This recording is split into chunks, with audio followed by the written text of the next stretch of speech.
Bienvenue, toi qui es connecté pour la première fois parce que quelqu'un t'a parlé de nos séances d'études bibliques hebdomadaires. Bienvenue, toi qui as l'habitude de te connecter tous les mardis, mercredis, jeudis à partir de 21h heure de New York. Bienvenue ma soeur, bienvenue mon frère. Je remercie le Seigneur Jésus-Christ pour vos vies. Je remercie le Seigneur Jésus-Christ d'avoir mis dans vos cœurs de vous intéresser aux choses spirituelles. La parole de Dieu nous enseigne dans Galates chapitre 1, à partir du verset 8, la parole de Dieu dit, mais quand nous-mêmes, quand un ange du ciel annoncerait un autre évangile que celui que nous vous avons prêché, qu'il soit anathème.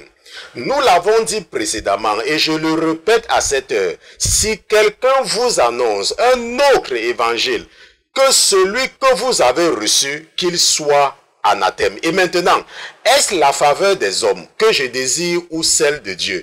Est-ce que je cherche à plaire aux hommes? Si je plaisais encore aux hommes, je ne serais pas serviteur de Christ. La parole de Dieu dit que si quelqu'un te demande de faire quelque chose qui n'est pas dans la Bible, que cette personne soit anathème. La parole te dit que si tu fais quelque chose parce que l'homme t'a dit de faire ça et que tu n'as pas le courage de dire à l'homme que ce que tu me demandes de faire n'est pas dans la Bible et que tu fais ça quand même parce que tu veux plaire à l'homme, la parole de Dieu dit que tu n'es pas un serviteur de Jésus-Christ.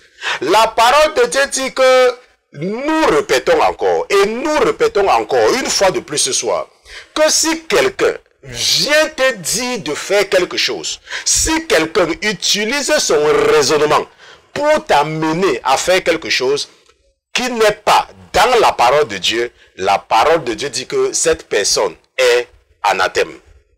Je remercie le Seigneur Jésus-Christ pour ta vie. Ce soir, nous allons engager une série d'études bibliques spéciales. Je ne sais pas si ça sera en 2 études ou en 3 études. Je ne sais pas si ça sera toute cette semaine. Ça, je n'ai encore aucune idée.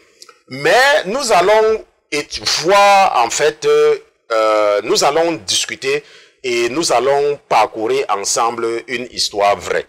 N'est-ce pas? C'est-à-dire que comment quelqu'un peut être victime de l'ignorance de ses parents. N'est-ce pas? Donc, je vais appeler ça victime de l'ignorance des parents.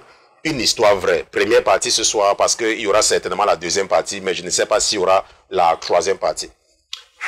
Donc ici, là, il serait question pour nous de vous présenter un témoignage, un vrai témoignage. Et un témoignage qui est vrai. Et parce que à cause de l'importance de ce témoignage, l'esprit qui est en moi m'a soufflé d'utiliser cela comme étude biblique. Et c'est ce que nous allons faire ce soir et demain. Mais je ne sais pas par rapport à jeudi. Si nous terminons demain, tant mieux.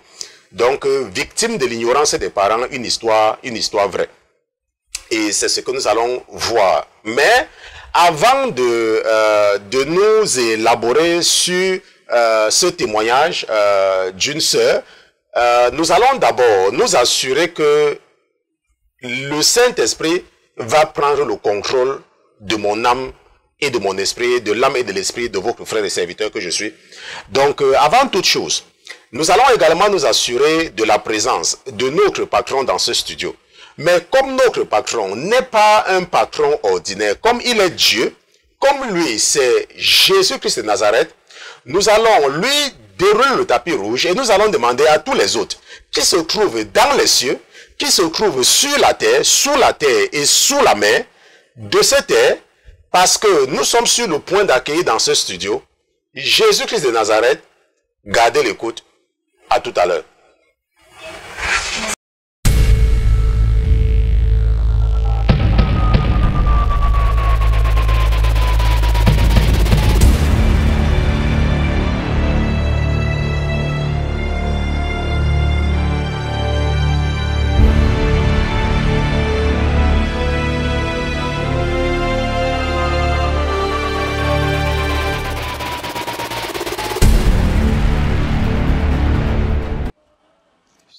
Seigneur Jésus, nous te remercions pour une nouvelle semaine. Nous te remercions pour nos vies.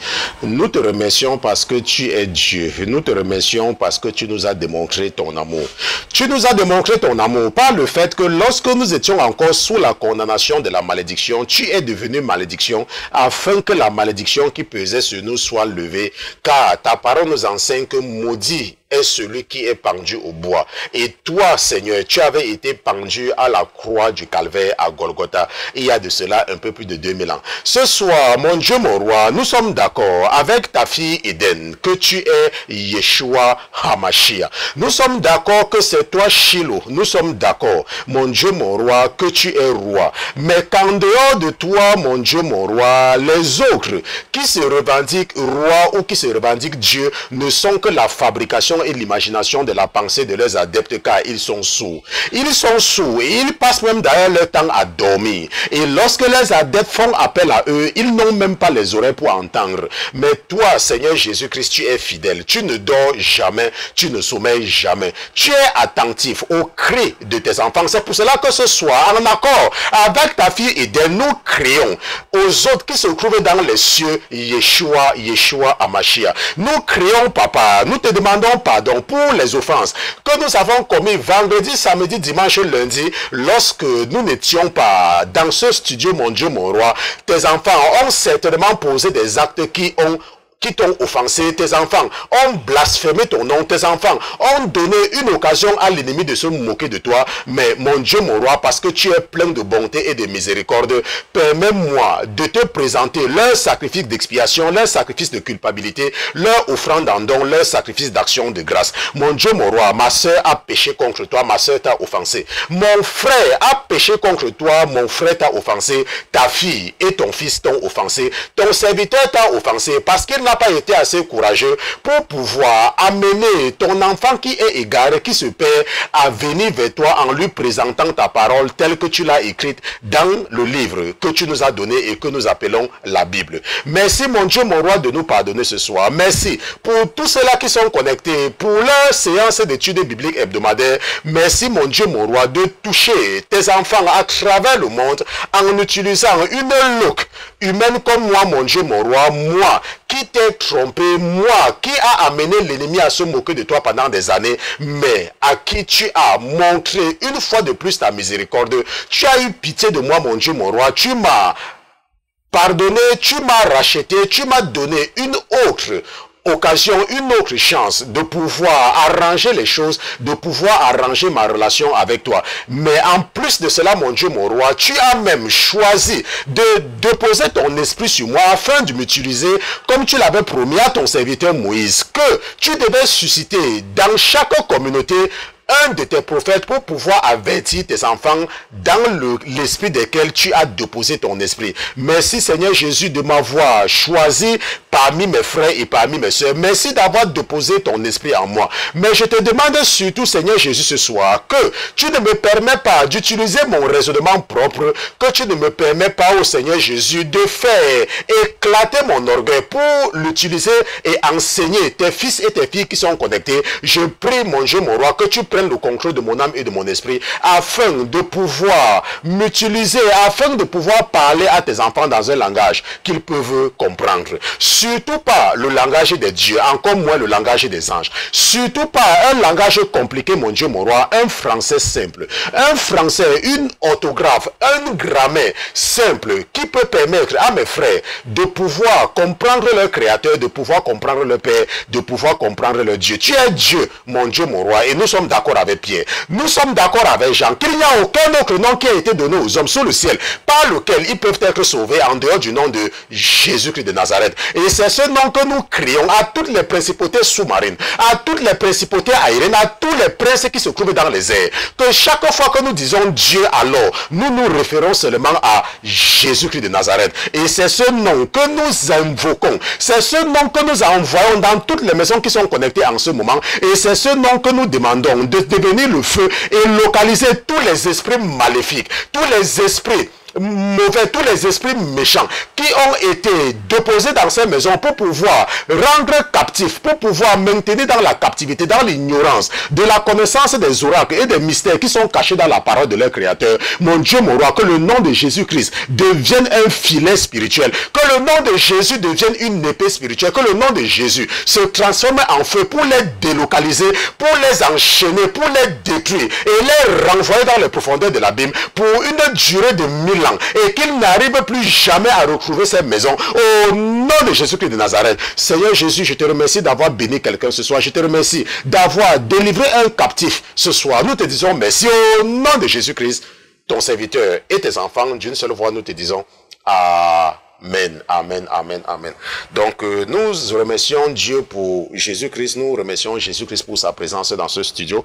Nous le remercions parce que malgré la lourdeur de nos esprits, chaque fois que nous venons à lui, il s'arrange à ce que nous oublions, n'est-ce pas, tous nos problèmes. Et il met sur nous, n'est-ce pas, un vêtement d'adoration, un vêtement de louange. Et il retire de nous, n'est-ce pas, cet esprit de lourdeur-là. Et je sais que nous avons commencé avec quelques retards, n'est-ce pas, mais nous allons reprendre cela. Nous allons récupérer les 6 minutes que nous avons perdues en début d'émission. C'était surtout dû aux problèmes techniques. Ok, parce que comme vous le savez, le matériel tourne 24 heures sur 24. Et la semaine surpassée ou la semaine dernière, je crois, nous avions des problèmes avec la caméra. Et un frère ou une sœur nous a, n'est-ce pas, donné une caméra qui nous a en fait permis de connaître le problème de l'ancienne caméra. Ok, de permettre de connaître, parce que nous utilisons maintenant 2 caméras. Ok, si une caméra tombe en panne, nous n'allons pas arrêter, nous allons continuer et le frère Pierre va se débrouiller, n'est-ce pas, pour mélanger les 2 enregistrements. Et j'espère que ma femme a certainement appuyé le rouge de l'autre côté également, parce que nous avons des problèmes également. Le serveur de la radio également est tombé en panne, n'est-ce pas, ce serveur qui tourne 24 heures sur 24.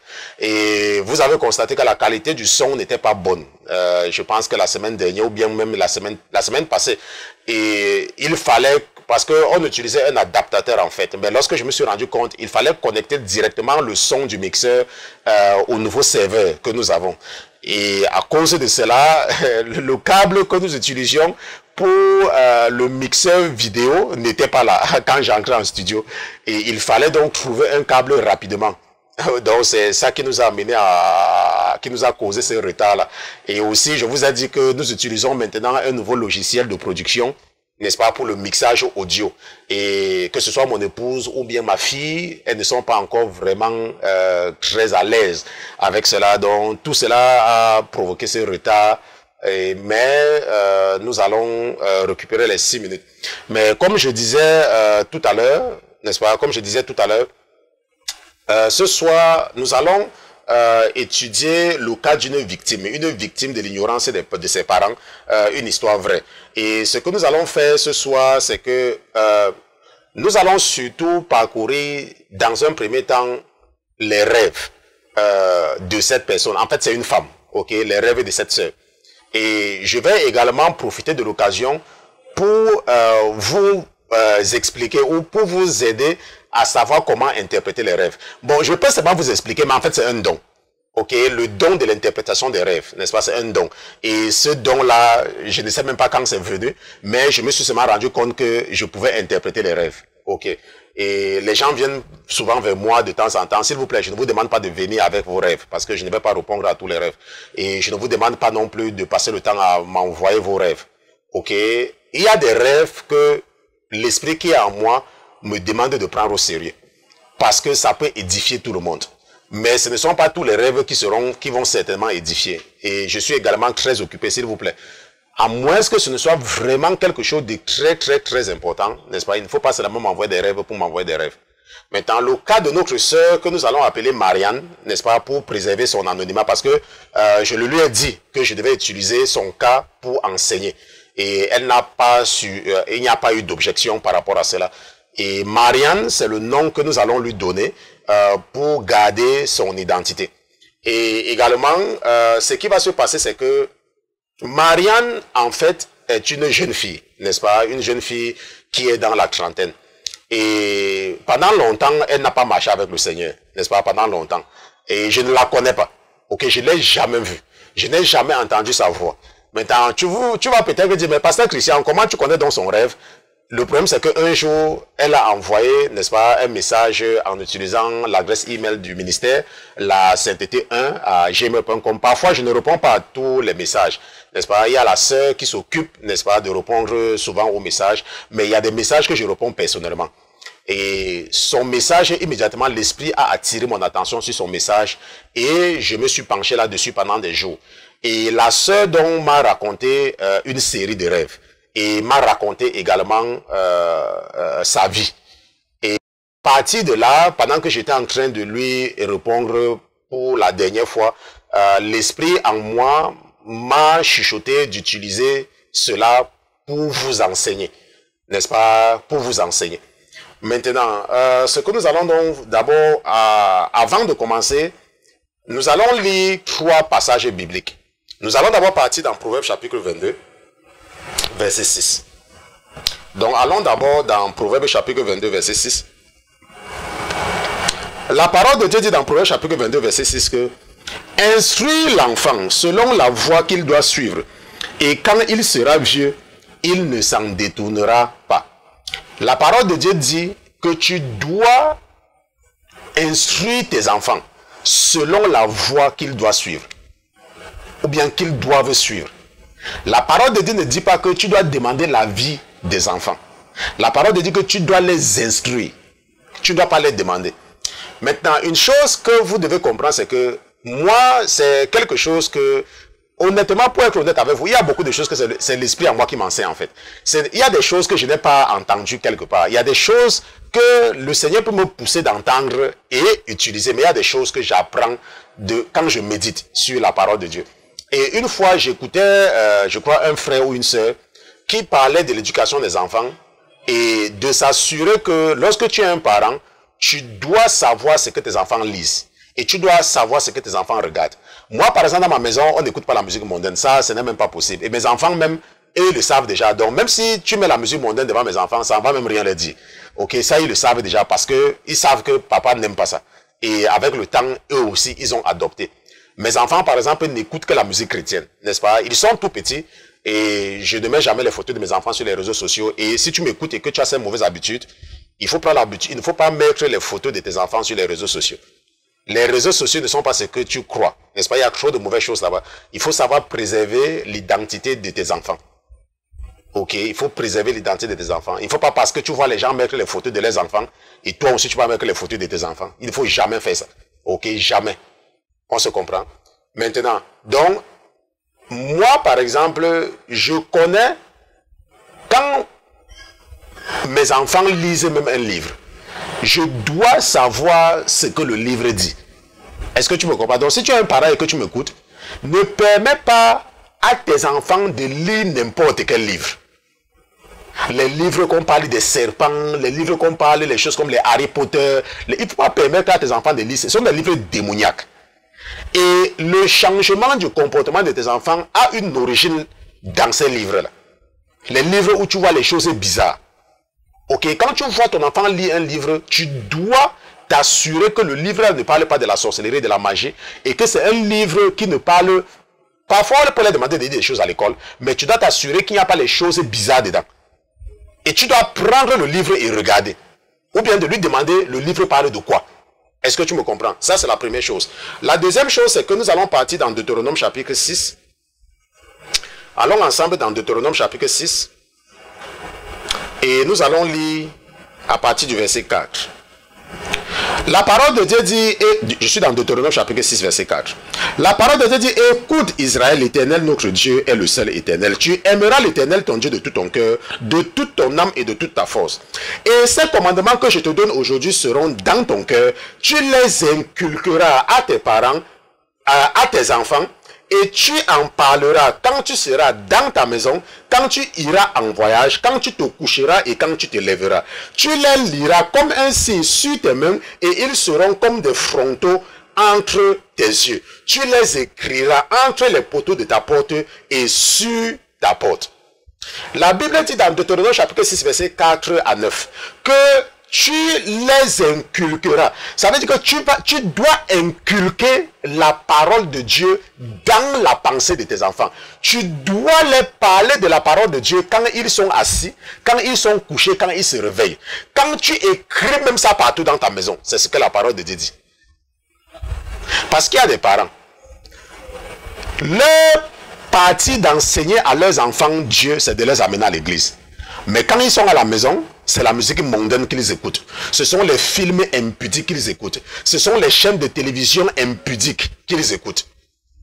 La parole de Dieu dit que tu dois écrire la parole de Dieu sur les portes de ta maison. Tu dois les inculquer à tes enfants quand ils dorment, quand ils se réveillent. Tu dois avoir la parole de Dieu sur tes mains. Ça veut dire que parfois tu dois même les fouetter. Est-ce que tu me comprends? Parfois tu dois même les fouetter. Maintenant, le dernier passage que nous allons voir, c'est dans Exode chapitre 20. Nous partons dans Exode chapitre 20 et nous allons lire le verset 5. Exode chapitre 20, verset 5.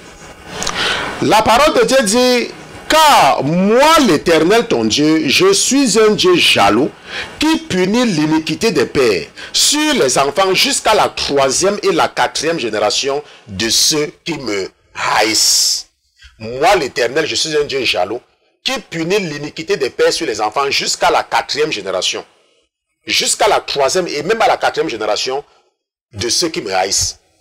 Maintenant, je vous ai dit que nous allons étudier le cas d'une victime de l'ignorance de ses parents. Une histoire vraie. Première partie, ce soir. Je vous ai dit que Marianne est une jeune fille. Elle est dans la trentaine, n'est-ce pas? Je ne l'ai jamais vue. Donc je ne peux même pas vous dire si elle est belle. Je ne peux même pas vous dire, je ne sais pas, n'est-ce pas, c'est Marianne. Et Marianne donc nous a envoyé un email il y a de cela quelques jours et qu'elle avait fait une série de rêves. Et que c'est quelqu'un qui lui a dit que je connais un pasteur qui peut t'aider à comprendre ton rêve ou bien tes rêves. Maintenant, il faut également comprendre que l'histoire de Marianne est biblique. La Bible nous dit que lorsque Nebuchadnezzar, le roi de Babylone, avait fait des rêves, il n'arrivait pas, il était dérangé par ses rêves. Et quelqu'un lui a dit qu'il y a un certain Daniel qui peut interpréter son rêve. La parole de Dieu nous dit également que lorsque Joseph était en prison en Égypte, le pharaon avait fait un rêve. Et quelqu'un a dit à Pharaon qu'il y a un certain Joseph qui peut interpréter n'importe quel rêve. Ok, donc ce qui est arrivé à Marianne, c'est exactement la même chose. Marianne a fait une série de rêves qui la dérangeaient. Et elle n'arrivait pas à comprendre ses rêves. Et quelqu'un lui a dit: je connais un pasteur. Il est aux États-Unis, je le connais. Il peut interpréter ton rêve. Il peut interpréter tes rêves. Et c'est donc comme cela qu'elle m'a contacté pour me demander si je pouvais l'aider à interpréter ses rêves. Maintenant, lorsque nous allons parcourir les rêves de Marianne, vous allez vous rendre compte de pourquoi est-ce que j'ai parlé d'une victime de l'ignorance des parents. En fait, ça m'a même pris tellement de temps pour pouvoir trouver un titre pour cette étude biblique. Ça a vraiment pris du temps. Donc, mais à la fin, parce que je ne voulais pas également offenser notre sœur Marianne en utilisant un titre qui devait être très agressif. Il fallait que je trouve quelque chose qui ne devait pas l'offenser quand même. Ok, donc c'est un peu ça le problème. C'est là qu'à la fin, n'est-ce pas, le titre que j'ai trouvé, c'est un compromis que mon esprit n'a pas rejeté, victime de l'ignorance des parents, une histoire vraie. Ok, victime de l'ignorance des parents. Donc, si tu m'écoutes, ma soeur Marianne, tu sais que ce n'est pas ton nom Marianne, mais tu vas savoir que c'est toi, n'est-ce pas? Il ne faut pas croire que nous sommes en train de peut-être d'insulter tes parents. Non, ce n'est pas ça. Tu vas comprendre toi-même pendant que nous serons en train de faire cette étude biblique. Lorsqu'on parle de la victime de l'ignorance des parents. Maintenant, qu'est-ce qu'un ignorant? Un ignorant, c'est celui qui vit, n'est-ce pas, dans l'ignorance. L'ignorance, c'est quoi? C'est lorsque tu ne connais pas certaines choses. Ok, quand tu ne connais pas certaines choses, on dit que tu es ignorant. Et l'ignorance, dans ce cas, c'est l'ignorance de la parole de Dieu. Mais parce qu'on ne peut pas faire un titre qui est trop long, n'est-ce pas, notre frère Pierre devait avoir des difficultés, n'est-ce pas, pour faire les montages. Il faut toujours limiter le titre, ou bien notre sœur qui s'occupe du site internet, ou bien les gens qui veulent lire le titre, et quelque chose qui est également attrayant.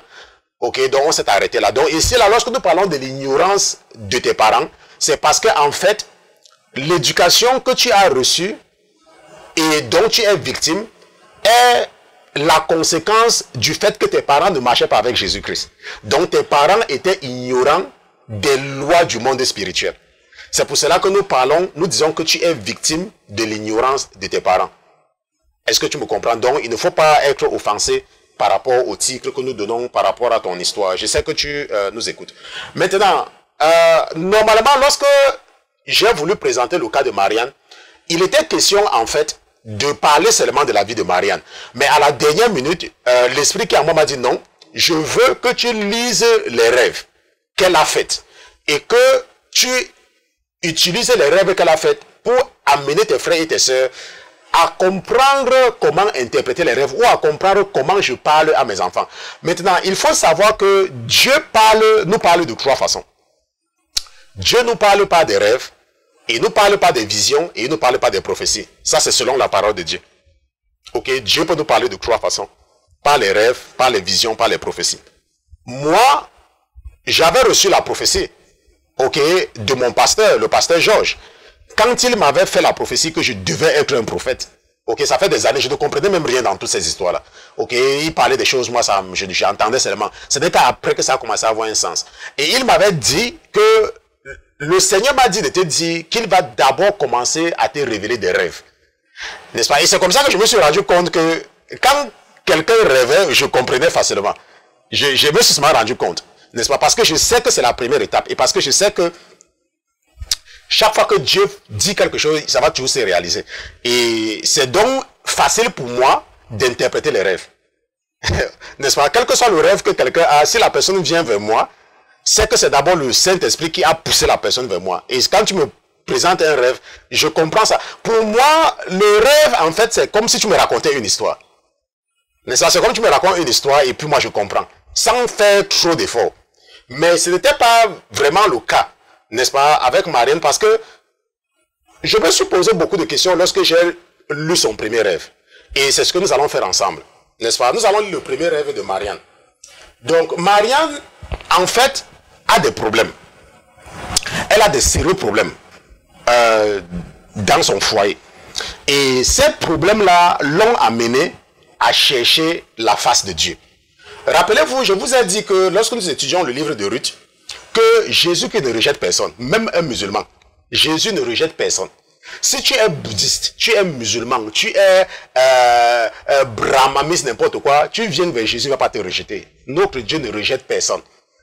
Si tu acceptes d'abandonner ta vie de pécheur, Jésus va t'accepter. Ok, Jésus va t'accepter. C'est pour ça que si tu es un chrétien et que tu m'écoutes, tu ne peux pas faire du mal à un musulman en disant qu'il est musulman, tu es chrétien. Dieu va te punir. Est-ce que je sais pas, Dieu va te punir. Nous devons être bons avec tout le monde. En fait, c'est ça le chrétien. Nous ne devons pas seulement être leurs amis, mais nous ne devons pas être méchants. Un chrétien est bon avec tout. C'est pour ça que Dieu fait tomber sa pluie sur tout le monde.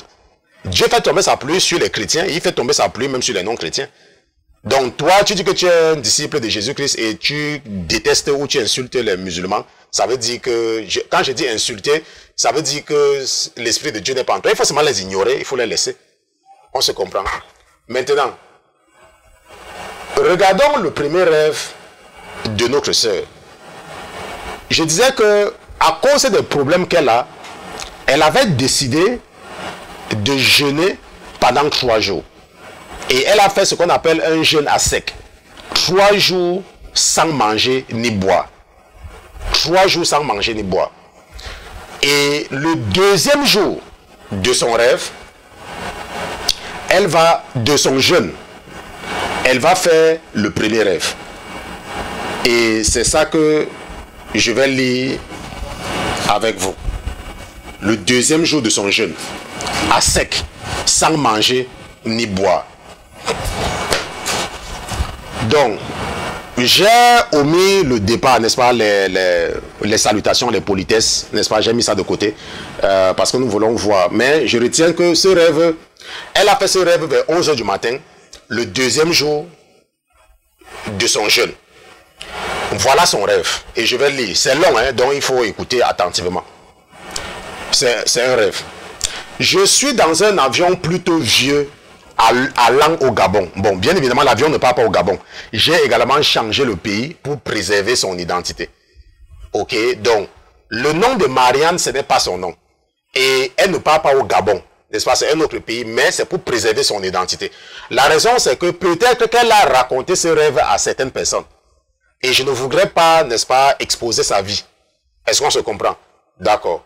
Maintenant, donc, je suis dans un avion plutôt vieux, et je voudrais, si tu peux prendre une feuille de papier avec un bic, et chaque fois que je te demande de noter quelque chose, écris ça sur ta feuille de papier. Parce que ça sera très important tout à l'heure pour comprendre l'interprétation de ces rêves-ci. Ok? Donc, je suis dans un avion plutôt vieux, et je voudrais que tu soulignes avion plutôt vieux, allant au Gabon en fin d'année pour passer les fêtes avec mes enfants comme je l'ai prévu dans la réalité. Je suis aussi séparé de mon mari comme dans la réalité. Le vol s'arrête d'abord à Kinshasa pour y laisser des passagers. Moi, je crois que c'est le Gabon et je me lève pour sortir. Mon voisin direct de siège, avec qui je n'avais pas beaucoup échangé, me dit que ce n'est pas le Gabon. Je le remercie et je me rassois. Ensuite, je prends mon portable et je commence à écrire à mon mari étant très fâché. Je lui rappelle tout ce que j'ai vécu dans la relation, le mal qu'il m'a fait jusqu'à ce qu'on se sépare et je lui dis que je suis en train d'aller au Gabon. Ensuite, au moment de cliquer sur envoyer, je me rends compte qu'en fait, je n'ai pas internet car je suis dans le ciel. Je lance donc mon téléphone dans mon sac à main qui était par terre. Je prends en même temps de mon sac un dossier. C'était en fait un projet sur lequel je travaillais avec un ami. Il me semble que c'était un ex. Et je voudrais également que tu soulignes que c'était un ex. Que c'était un ex. Il me semble, car c'est plus tard dans la suite du rêve que je le mentionne clairement. Maintenant, au Gabon, c'était un projet qui concernait la terre. Cet ami m'avait donc remis des détails et je n'y comprenais rien car je ne voyais que des chiffres de partout. Et là, je m'énerve en demandant comment il espère que je vais comprendre tout cela. Je me dis, quand j'arriverai au Gabon, je demanderai à mon ex-copain, je voudrais que tu soulignes également copain, mentionné plus haut. Là, en ce moment-là, je pense clairement de lui, de m'expliquer tout ça car je n'y comprends rien vu que lui, il est ingénieur et très fort en chiffres et autres. Après, je prends donc une sorte de boussole que mon ami m'avait aussi remis, toujours en rapport à notre projet. Et j'essaie de comprendre comment ça marche. Mais rien, je n'y arrive pas. Mon voisin direct de siège, qui était un ingénieur français, et que je trouvais très bavard, et ça m'énervait même, me parle et me propose de me montrer comment fonctionne cette fameuse boussole. Il le fait en me montrant un exemple sur la position de notre avion dans le ciel. Et là, il me dit, c'est bizarre, notre avion est trop bas de l'océan. Il me dit qu'il pense que notre avion est en train de cracher. Je voudrais que tu soulignes que notre avion est en train de cracher.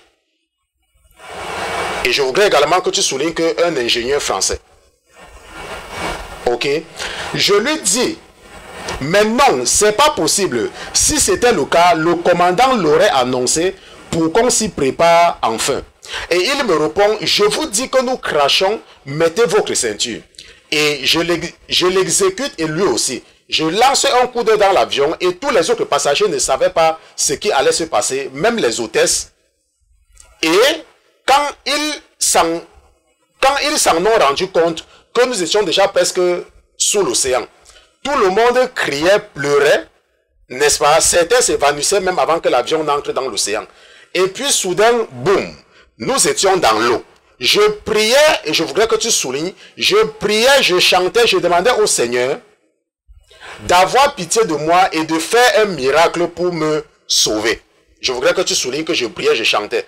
Je lui disais que je voulais vivre pour mes enfants, ma famille et mes projets de vie, qu'il ait pitié de moi et me sauve. Car je ne sais pas nager, je n'ai pas de gilet de sauvetage, rien du tout, mais que lui, il peut sauver, il peut me sauver car il est Dieu.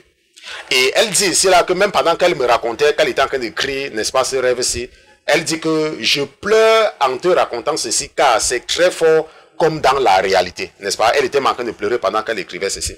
Et donc subitement, moi qui rêve, je vois le commandant, son copilote et l'hôtesse en chef qui ont réussi à sortir de l'avion portant des gilets de sauvetage. Je voudrais également que tu soulignes cette partie, n'est-ce pas? Qu'elle voit le commandant, le copilote et l'hôtesse en chef, n'est-ce pas? Qui ont réussi à sortir de l'avion portant des gilets de sauvetage. Et ils étaient sur la terre ferme. Ils se sont retournés tous les trois vers l'océan pour voir si l'avion se voyait. Et puis ils ont couru vers un village qui se trouvait tout près. Ils s'y sont arrivés et ont expliqué au chef de cette localité ce qui s'est passé. N'est-ce pas? Je tourne la page. Ce qui s'est passé.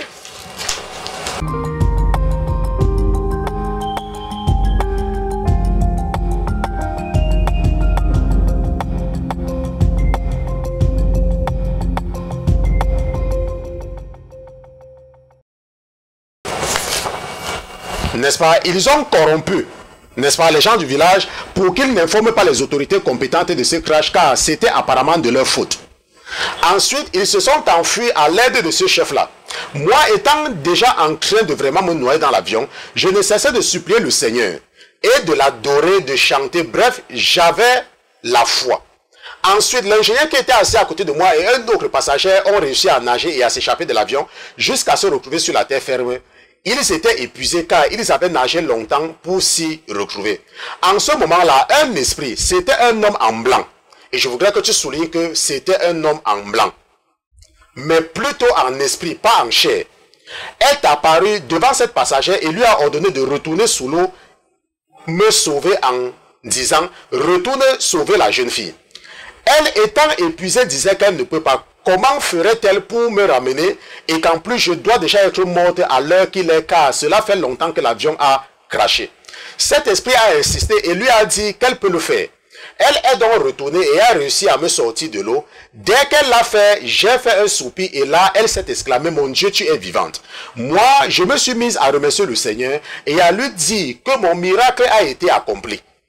Et à lui dire que mon miracle a été accompli. N'est-ce pas? Et subitement, je me suis retrouvé sur cette terre ferme avec mon fils, deuxième fils de 3 ans. Lui aussi avait été sauvé. Je n'ai rien compris car je n'avais pas voyagé avec lui, mais il se retrouvait sauvé de la mort comme moi. Nous étions donc 4. Elle était 4 parce que c'était avec son fils, n'est-ce pas, l'ingénieur blanc et puis cette femme-là qui l'a fait sortir de l'eau. C'est pour ça qu'elle dit qu'ils étaient 4 maintenant. Quand nous avons repris des forces, j'ai vu ce village qui était loin de nous et j'ai proposé qu'on y aille. Nous avons marché jusque-là. À notre arrivée, le premier bâtiment que j'ai vu était un hôpital qui s'appelait l'hôpital de la Trinité. Ok, je veux que tu appelles là l'hôpital de la Trinité. Nous avons demandé à rencontrer le chef et nous lui avons expliqué ce qui s'est passé. Il n'en revenait pas de voir des survivants car l'avion avait crashé depuis et en plus il avait fait mine de ne pas nous croire car il avait déjà été corrompu. Il nous a répondu que si notre avion avait vraiment crashé à côté de leur île, les autorités françaises l'auraient déjà contacté. Nous l'avons supplié de nous croire et nous aider à rejoindre le Gabon. Il a dit que rien ne prouve que nous allons au Gabon. En ce moment-là, il m'est venu à l'idée de retourner dans l'avion prendre au moins un de nos passeports pour lui montrer. Mais qui de nous pouvait le faire? Surtout pas le français.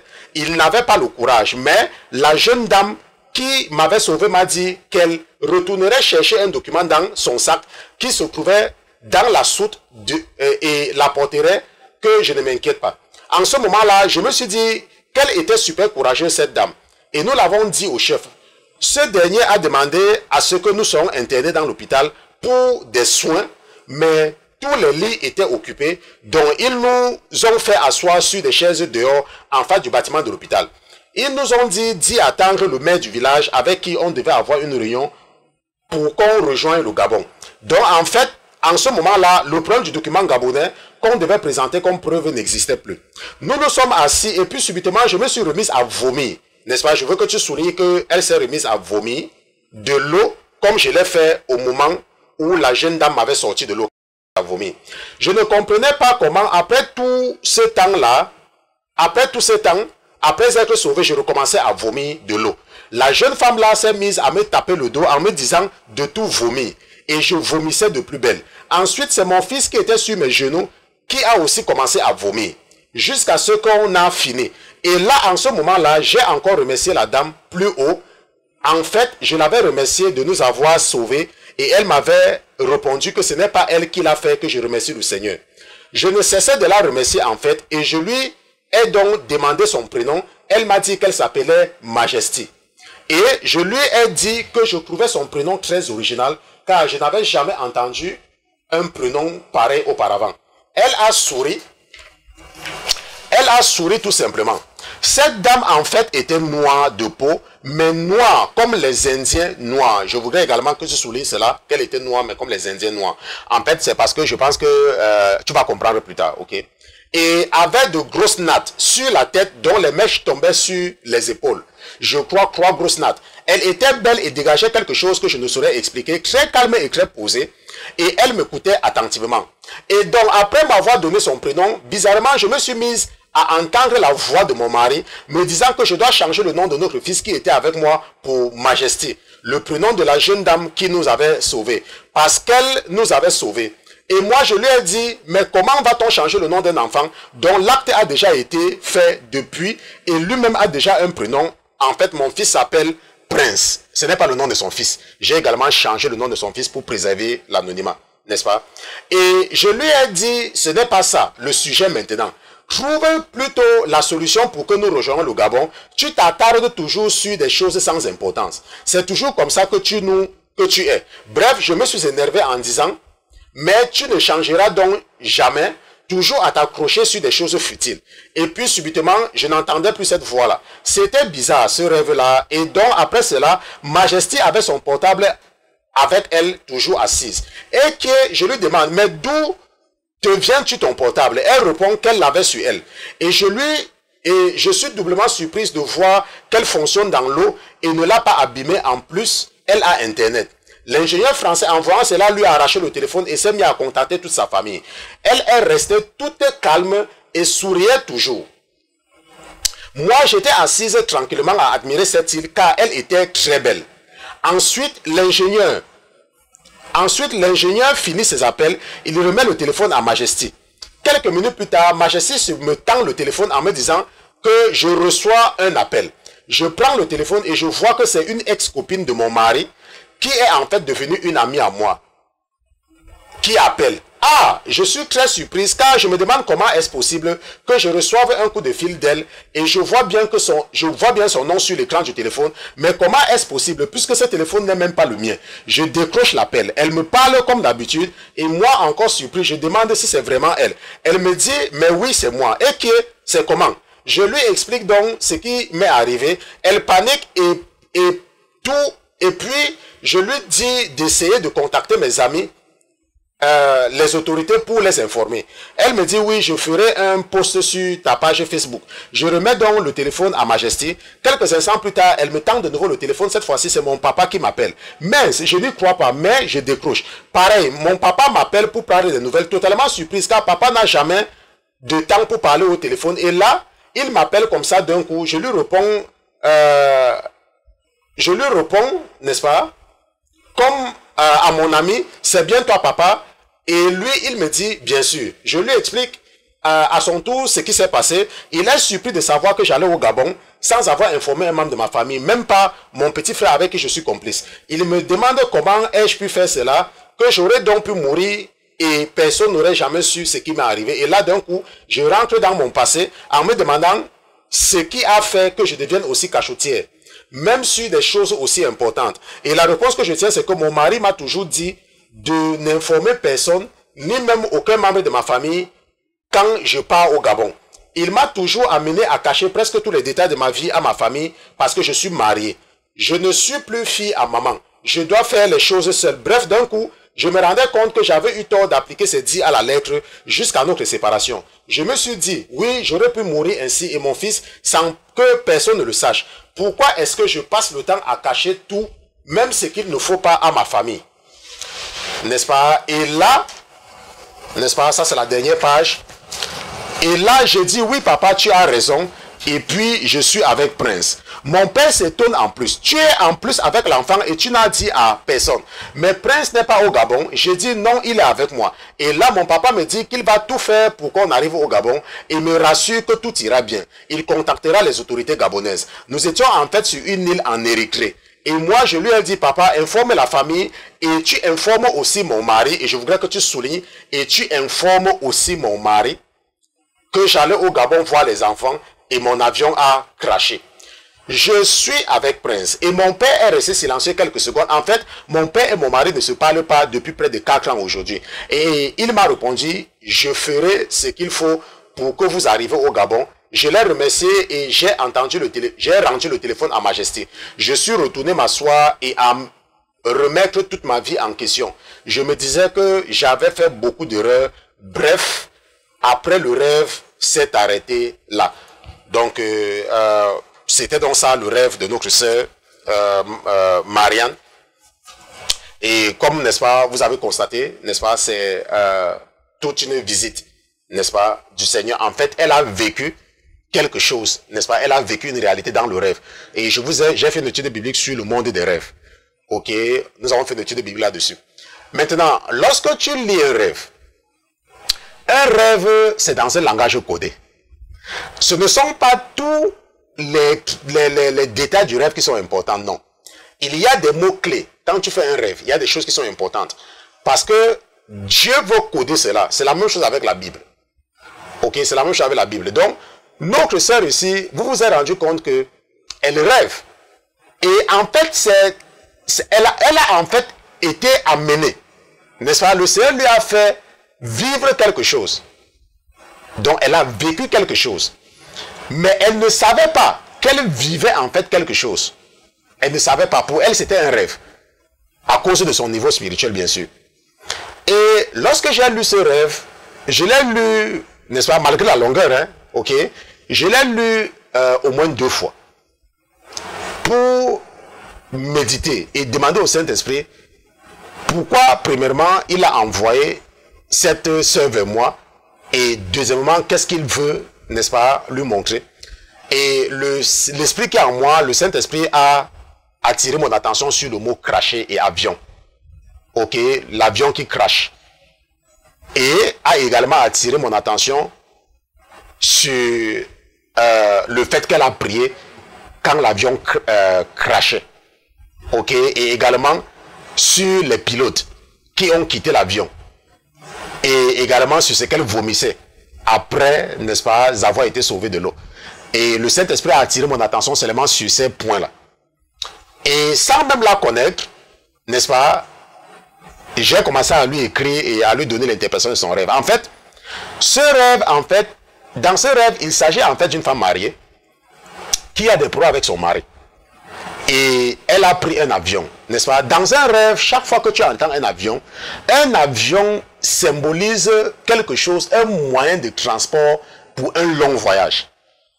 Donc, quand tu vois un avion, ça veut dire que c'est quelque chose qui va durer. C'est quelque chose qui va durer. Donc, lorsque tu prends l'avion, c'est pour aller là où c'est loin, là où c'est très loin. Quand tu prends la voiture, c'est pour aller là où c'est loin. Quand tu prends le vélo, c'est pour aller là où c'est loin, mais c'est une question de distance. Et le mariage, c'est un long voyage. Un très long voyage. Donc, dans ce rêve-ci là, l'avion symbolise le mariage de Marianne. L'avion symbolise le mariage. Et elle a pris un avion qui allait au Gabon. Bon, en fait, je vous ai dit que j'ai changé le nom du pays. Ok? Donc, elle a pris un avion et la Bible dit qu'un avion plutôt vieux. Ça veut dire que ce n'est pas un nouveau mariage. C'est un mariage, n'est-ce pas, qui a déjà duré un peu. Ok? Qui a déjà duré. Est-ce que tu comprends? Donc, ici, dans ce rêve-ci là, l'avion, c'est le mariage de notre sœur. Et vieux ici, ça veut dire que c'est un mariage qui a déjà duré. Est-ce qu'on se comprend? Et maintenant, dans ce rêve-ci là, elle se rend compte que l'avion n'est-ce pas, veut cracher. L'avion est sur le point de cracher.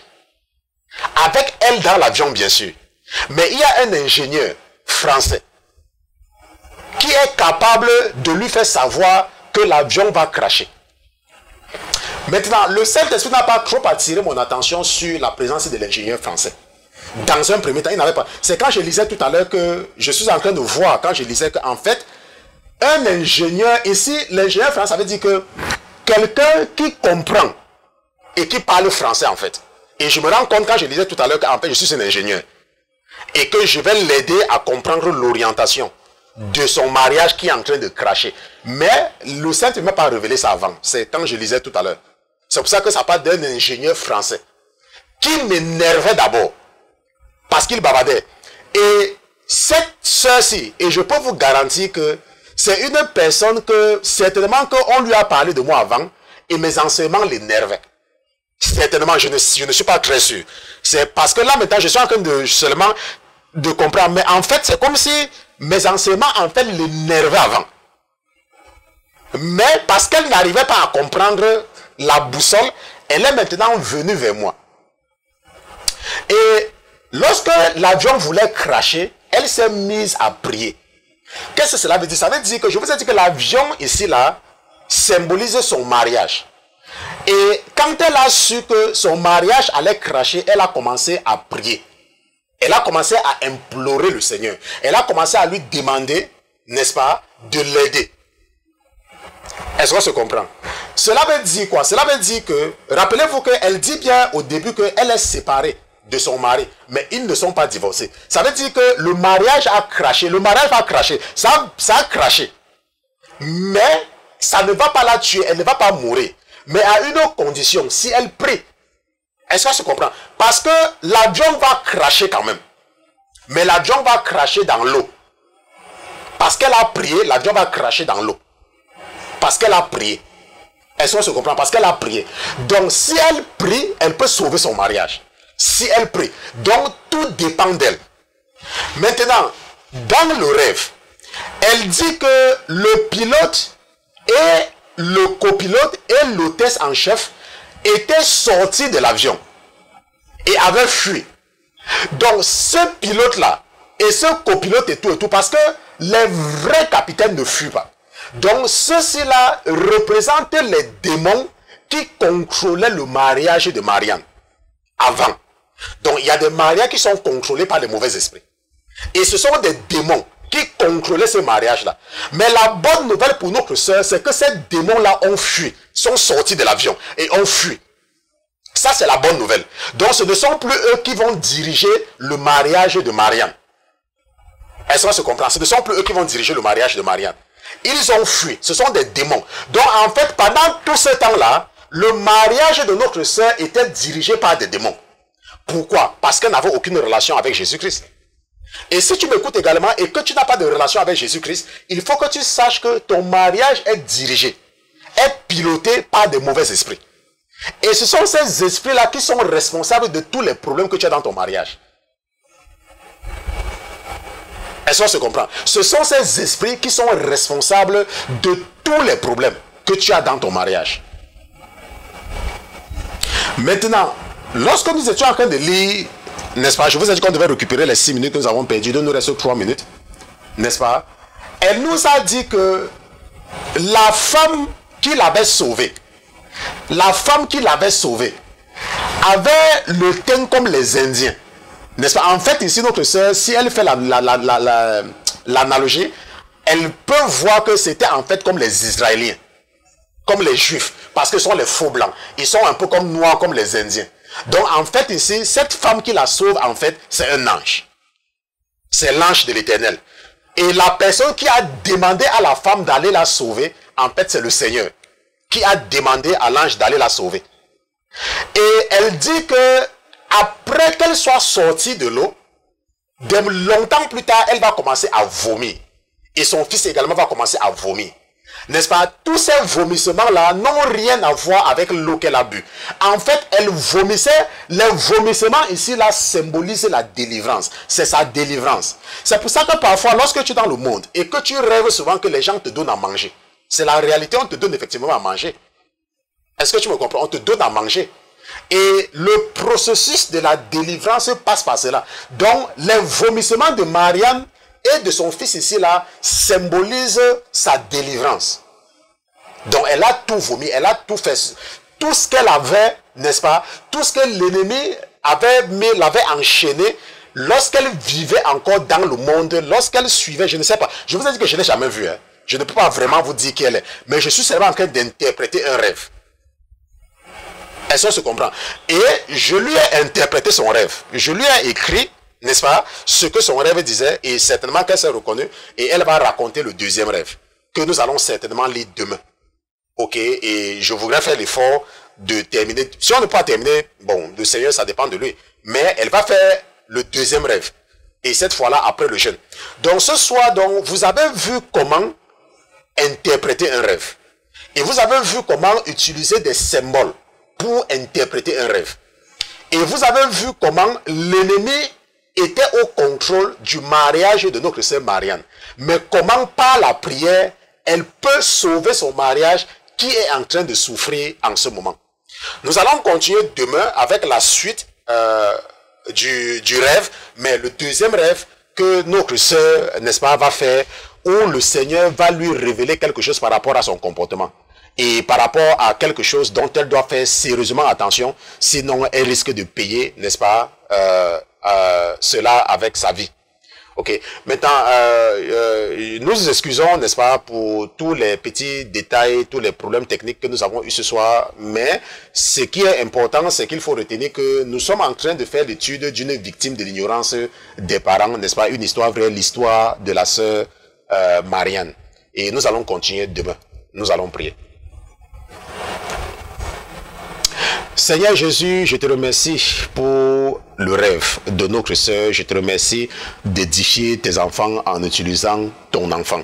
Je te remercie également pour la vie de ta fille. Et je prie, mon Dieu, mon roi, parce que tu es Dieu, parce que tu connais son nom véritable et parce que tu sais que le nom de Marianne, c'est le nom que ton serviteur utilise pour préserver l'identité de ta fille, mon Dieu, mon roi. Je prie également pour elle. Je te la confie, mon Dieu, mon roi, et je prie que tu sauves ce mariage. Parce que tu utilises ce mariage pour donner des avertissements, pour conseiller également tes filles qui sont mariées en ce moment et qui n'ont pas de problème, mais qui peut-être sont dans un mariage piloté par des forces méchantes, les forces de l'ennemi. Mon Dieu, mon roi, je prie que tu ne méprises pas notre rendez-vous de demain, que tu sois dans ce studio demain pour pouvoir nous aider à continuer avec cette étude, cette histoire vraie de notre sœur Marianne, cette histoire qui peut sauver tes filles, qui peut sauver tes fils, cette histoire qui peut également délivrer les gens qui sont encore captifs de la vie qu'ils sont en train de mener loin de toi. Je te dis merci de m'avoir exaucé ce soir. Je te dis merci d'avoir reçu comme un parfum odoriférant toutes les requêtes et les pétitions que j'ai élevées vers toi ce soir. Au nom de Jésus-Christ. Amen. Amen. Amen.